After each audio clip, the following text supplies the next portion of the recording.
Seluruh Indonesia bidik kemenangan kalah jumpa Vietnam di Stadion My Dinh Hanoi pada Selasa malam dalam lanjutan kualifikasi Piala Dunia 2026. Pelatih Shin Tae-yong menegaskan skuad Garuda menargetkan menang lawan Vietnam di leg kedua.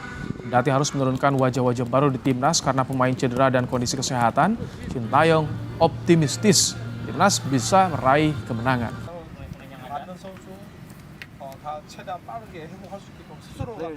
내일 경기 좋은 경기 하고 싶고 우리 또한 힘든 경기 하지 않을까 생각합니다. 그렇지만 이제는 우리가 베트남 어웨이에서 한 번쯤에 이길 때가 되지 않았나 그런 생각으로 잘 준비하도록 하겠습니다.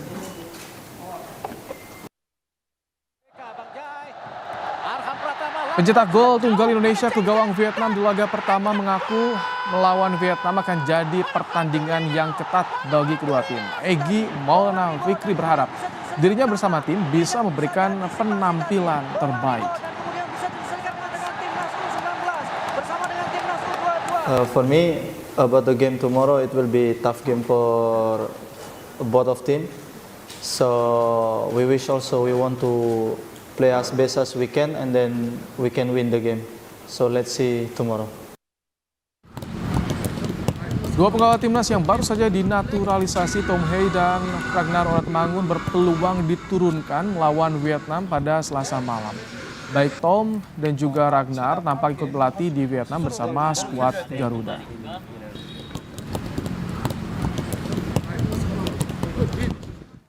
Seluruh Indonesia saat ini berada di urutan kedua klasemen grup F zona Asia. Indonesia memiliki poin 4, sementara peringkat pertama Irak mengantongi poin 9. Di bawahnya ada Vietnam dengan poin 3 dan Filipina poin 1.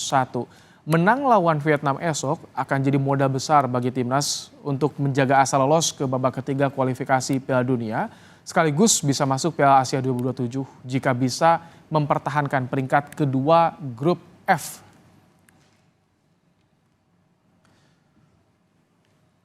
Membahas soal peluang timnas lawan Vietnam dalam lanjutan kualifikasi Piala Dunia 2026, kita akan bahas bersama dengan pengamat sepak bola M. Kusnaini. Selamat petang, Bungkus. Selamat petang, Ibrahim. Baik, Bungkus, kemarin kita simak STI bilang ada pemain yang belum memiliki pengalaman di timnas. Apakah ini kode untuk menurunkan wajah-wajah baru termasuk debut naturalisasi atau bagaimana? Iya, saya pikir kita semua tahu kualitas dua pemain yang disebut debutan itu ya. Ada Ragnar, kemudian juga ada Tom Haye. Ini dua pemain yang saya pikir sangat berkualitas, main di level tinggi di Eropa, di kasta tertinggi Liga Belanda. Sehingga memang pada saat tim ini mengalami kesulitan dengan berkurangnya skuad karena banyaknya pemain yang sakit ataupun tidak bisa dimainkan, kehadiran Tom Haye dan juga Ragnar ini menurut saya hal yang sangat penting untuk membuat tim bisa bermain minimal sebagus ketika mereka main di babak kedua di pertemuan sebelumnya di Jakarta. Ini kan kalau kasta teratas di Eropa di Liga Belanda, tapi kan ada atmosfer sepak bola di Asia Tenggara yang belum begitu mereka kenal. Ini akan berpengaruh nggak adaptasi mereka ketika langsung turun lawan Vietnam? Iya, pasti akan ada perbedaan ya. Tapi mereka ini kan sudah menjalani beberapa kali sesi latihan bersama beberapa pemain yang juga berasal dari Eropa ya. Mereka juga sudah bermain, sudah bahkan beberapa kali menjalani sesi game ya, di game internal. Sehingga secara permainan sebetulnya sih mungkin tidak terlalu menghambat ya. Tantangannya barangkali secara psikologis ya, karena bermain di kandang lawan dengan tekanan supporter Vietnam yang tentunya sangat fanatik ya, sama seperti supporter Indonesia. Itu mungkin pengalaman yang sebelumnya mungkin jarang mereka alami di Eropa. Saya pikir itu tantangannya. Tapi mengingat pemain sekelas Tom Haye, Ragnar ini juga sudah syarat pengalaman, saya tidak terlalu risau tekanan itu akan menjadi hal yang bisa mengganggu permainan mereka. Mungkin agak kaget di awal, tapi sudah itu saya pikir mereka akan mampu mengatasi.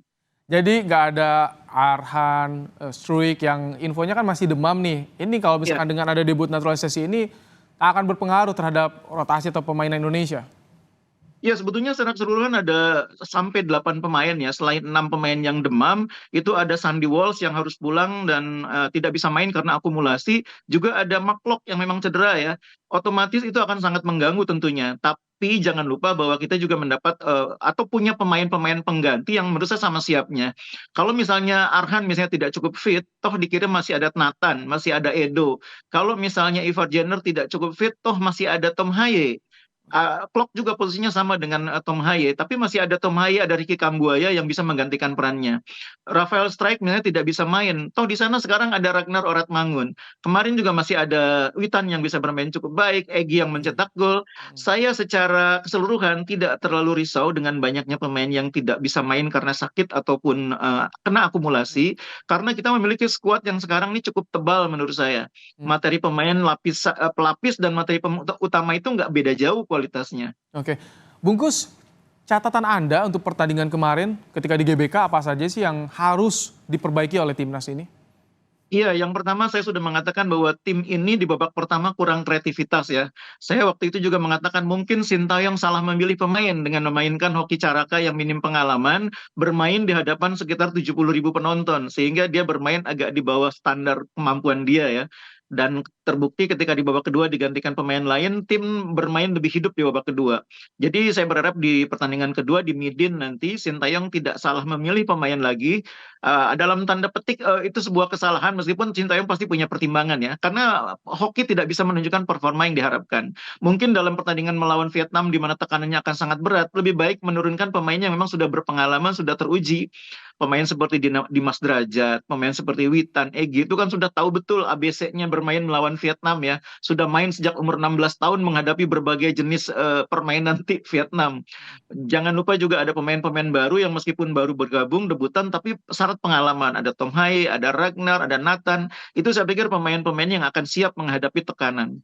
Oke, ini kalau lawan Vietnam biasanya timnas ada ambisi tersendiri. Kans Anda ketika nanti main di Stadion Maidin itu bagaimana peluang Indonesia?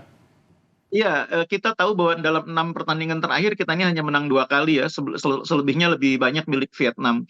Tapi 2 kali kemenangan itu adalah 2 pertandingan terakhir. Artinya 2 pertandingan terakhir kita selalu menang lawan Vietnam. Ini mudah-mudahan bisa menjadi modal ya untuk membuat pemain, membuat pelatih lebih percaya diri menghadapi Vietnam. Meskipun faktanya kita di kandang Vietnam, di Midin ini juga sulit menang, bahkan belum pernah menang. Nah mungkin ini saatnya kita mengubah sejarah karena kita memiliki skuad yang saat ini bisa dibilang cukup baik. Kepercayaan diri pemain saya pikir akan menjadi kunci ya. Karena secara permainan, secara kualitas pemain kita tidak kalah sama sekali dari Vietnam.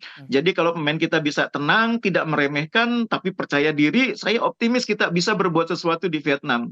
Kemenangan saya pikir akan sangat penting untuk membuat peluang kita lolos ke fase berikutnya menjadi sangat terbuka. Karena di 2 laga berikutnya kita masih punya kesempatan menambah poin menghadapi Filipina, menghadapi Irak di kandang sendiri. Jadi kuncinya lawan Vietnam ini nomor 1 tidak boleh kalah. Kalau bisa 3 poin jauh lebih baik. Oke, kita akan tampilkan klasemen sementara. Jadi hitung-hitungannya ini kansnya besar sekali Indonesia untuk bisa mempertahankan peringkat kedua, lolos ke fase selanjutnya, termasuk nanti ya Piala Asia 2027 juga kalau tetap di peringkat kedua itu kemungkinan bisa lolos. Iya, jadi harapan kita kan bisa lolos sebagai peringkat kedua terbaik dengan catatan di pertandingan lawan Vietnam nanti kita tidak kalah, minimal imbang. Lalu melawan Filipina secara teoritis kita harusnya menang. Lalu pertandingan terakhir nanti lawan Irak kita tidak kalah lagi. Jadi dengan tambahan hari ini 1 poin, berikutnya kita dapat lagi 4 poin. Kita akan punya tambahan poin yang cukup untuk mencegah Vietnam ada di atas kita. Dengan harapan tentunya Irak juga ketika menghadapi Vietnam juga bisa menang lagi gitu ya. Mudah-mudahan ya. Amin, tentu doa dari kita semua seluruh rakyat Indonesia, esok hari Indonesia akan menjamu tuan rumah Vietnam. Terima kasih Bungkus untuk ulasannya dalam program Kompas Petang sore hari ini.